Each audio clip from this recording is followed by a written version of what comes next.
আসলে আমরা যারা কাছ থেকে দেখেছি, হ্যাঁ, আজকে ব্যাপারটা কিন্তু অনেক অকল্পনীয়। ক্রিকেটারদের সঙ্গে আমি দীর্ঘদিন কাজ করি, নিজে ক্রিকেট খেলছি, কিন্তু আজকের মতো এরকম ঘটনা, হ্যাঁ, এটা আমার এন্টায়ার কেরিয়ারে কিন্তু এরকম হয় নাই। হ্যাঁ, নিজের কোনো আত্মীয় স্বজন ক্রিকেট প্লেয়ার তো বটেই। সকালে টস করলাম, তামিম আসলো, রাফসান আসলো, দুই টিমের ক্যাপ্টেন। টস করে কিন্তু সম্ভবত ক্যাপ্টেনরা চলে যায়। তো গতকালকে আমাদের একটা মিটিং ছিল। সো সেই প্রেক্ষিতে তামিম আর আমি প্রায় আফটার টসের পর 3-4 মিনিট কথা বলি, 3-4 মিনিটের মতো কথা বলি আমরা। তো কথা বলার পরে তো ও ড্রেসিং রুমে চলে যায়, আমি আমার দায়িত্বে চলে যাই। ম্যাচও কিন্তু স্টার্ট হয়। ম্যাচ স্টার্ট হওয়ার প্রায় একজ্যাক্ট টাইমটা বলতে পারতেছে আধা ঘন্টা 40 মিনিট পরে এনাম ফিজিও মোহামেডান স্পোর্টিং ক্লাবের আমাকে ফোন দিল, Tamim Iqbal feeling pain to his chest, so we want to shift him to the hospital. সঙ্গে সঙ্গেই আমাদের মাঠে অ্যাম্বুলেন্স ছিল, তামিমের গাড়িটাও সম্ভবত ছিল। আমি দেখলাম যে তামিম গাড়িতে উঠে চলে গেল। আমিও সঙ্গে সঙ্গেই কিন্তু অ্যালাউ করা হলো। চলে আসলো। চলে আসার পরে আমরা খবর নিচ্ছি যে এখানে কী অবস্থা সব কিছু। তো বলতেছে না, মোটামুটি ভালো। আসার পরে ডাক্তার ইসিজি করালো। হ্যাঁ, আমাকে বললো যে ইসিজি করালো, তারপরে সম্ভবত ক্লোফেনাক জাতীয় বা সামথিং, আমি এটা মনে করতে পারতেছি না। তো একটা ট্রিটমেন্ট করালো। ট্রিটমেন্ট করানোর পর যেটা পর আমি ট্রেনারের কাছে যেটা ডক্টরের কাছে যেটা শুনলাম যে ডাক্তার কিছুক্ষণ বলছিল থাকবার জন্য। তো তামিম নিজে থেকে বলতেছিল না, আমি ঢাকায় শিফট হতে চাই। তো ঢাকায় যখন শিফট হতে চাই তখন ইতিমধ্যে সে তার ফ্যামিলি মেম্বার এবং হেলিকপ্টারের সঙ্গেও কথা বলে হেলিকপ্টার শিফট করবার জন্যে। হ্যাঁ, ওই সময়টাতে কিন্তু আমি মাঠে, আমরা ডাক্তার, আমাদের যে বিকেএসপি ডাক্তার ছিলেন এবং আমাদের ডালিম ছিলেন ট্রেনার, তার সঙ্গে কমিউনিকেশন ছিল। সো পরে যখন হেলিকপ্টার আসতেছে শুনলাম, আমাকে হেলিকপ্টার ম্যানেজার ইনফর্ম করলো যে সম্ভবত হেলিকপ্টার এসে তামিমকে নিয়ে যেতে পারে, মোহামেডান টিমের ম্যানেজার শিপন ভাই। তো সঙ্গে সঙ্গে আমার ক্লিক করলো। আমি আমার গাড়ি যেটা ছিল এটা নিয়ে আমরা আসলাম 1 নম্বর মাঠের দিকে। তো 1 নম্বর মাঠের যে উল্টো দিকে যে আপনার রানিং যে ট্র্যাক রয়েছে, ওই ট্র্যাকে হেলিকপ্টার ল্যান্ড করলো। অ্যাম্বুলেন্সটা গেলো, পেছনে আমার গাড়িটা গেলো। যাওয়ার পর আমরা যখন কাছে গেলাম, তামিম মানে কোনো কথা তো নাই, কোনো কোনো প্রকার জ্ঞান নাই, অচেতন অবস্থায়। তখন ডাক্তার, আমরা কিন্তু খুব ভরকায় গেছি যে আমরা কেন হেলিকপ্টারে তুলবো না গাড়িতে রেখে আমরা কী করব। ডাক্তারকে সঙ্গে সঙ্গে জিজ্ঞেস করেন, ডালিম পাঞ্চ করতেছে ওকে, কোনো মুখ দিয়ে ফেনা পড়তেছে এবং পালস নাই, এরকম একটা সিচুয়েশান।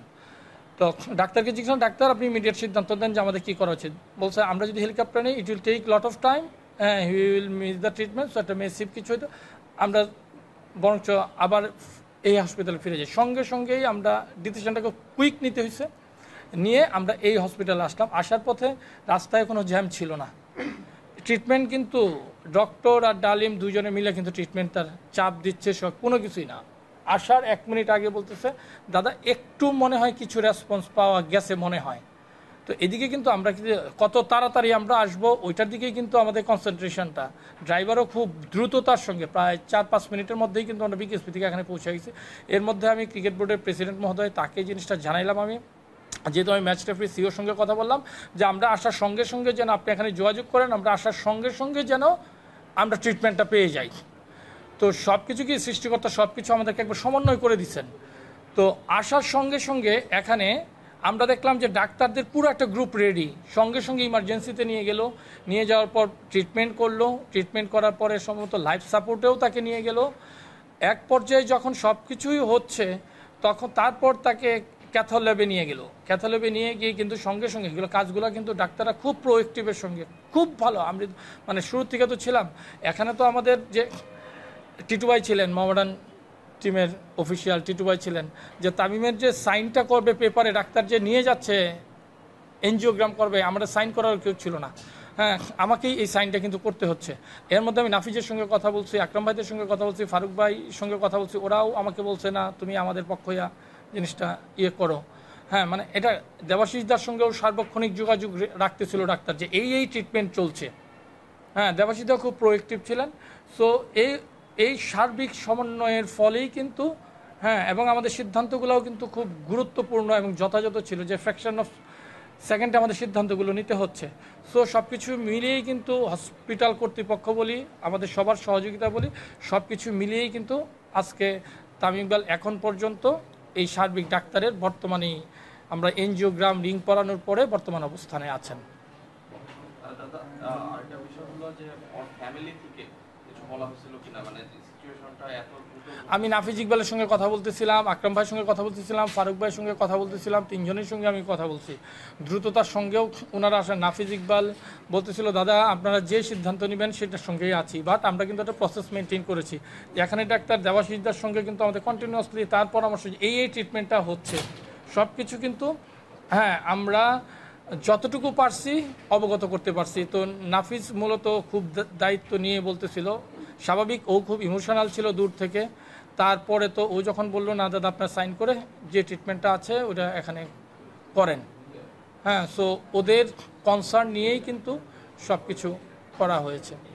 আর এখানের হাসপাতালের ট্রিটমেন্ট নিয়ে কি বলবেন? হাসপাতাল কর্তৃপক্ষ কিন্তু টু বি ভেরি অনেস্টলি বলি, খুব ভালো প্রোয়েক্টিভ ছিলেন।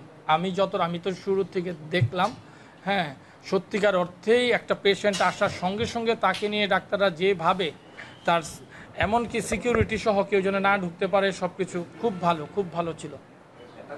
একটা বিষয় আমরা শুনেছি যে তামিমকে এয়ার অ্যাম্বুলেন্সে বা হেলিকপ্টারে তোলার মতো অবস্থায় ছিল না, ওই সিচুয়েশনটা কেমন ছিল? এটা তো আমি কিন্তু মেনশন করছি যে এই সিদ্ধান্তটাই ছিল আমার কাছে এই ঘটনার প্রেক্ষিতে। সকাল থেকে ছিলাম, কালকেও তামিমের সঙ্গে ছিলাম।